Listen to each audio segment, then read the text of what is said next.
Saviez-vous que le plus gros cégep au Québec était un cégep anglophone situé à Westmount, Dawson College? Saviez-vous que ce cégep accueille 8000 étudiants à temps plein au DEC et 11 000 à la formation continue, qu'il reçoit 11 000 demandes d'admission par année et n'accepte que 30 de celles-ci? Dans le cadre du projet de loi 66, un agrandissement majeur est prévu pour le Collège Dawson. Cet agrandissement vise à rajouter un bâtiment de 6 étages. Pendant ce temps, aucun projet d'expansion d'agrandissement n'a été retenu pour un cégep de langue française dans le cadre du projet de loi 66. Le message de la part du gouvernement est puissant.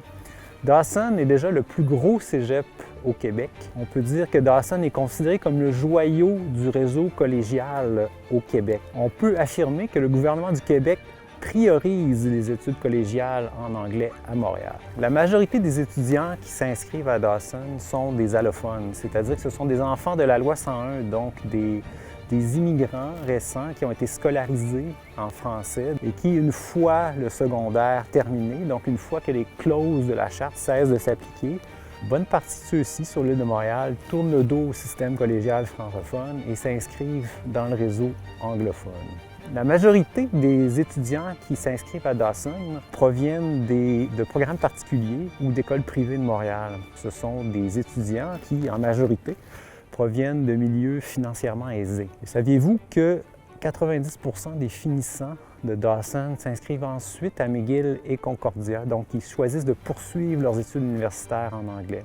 L'inscription au collégial anglophone est en fait une sortie permanente hors du système des études supérieures de langue française à Montréal.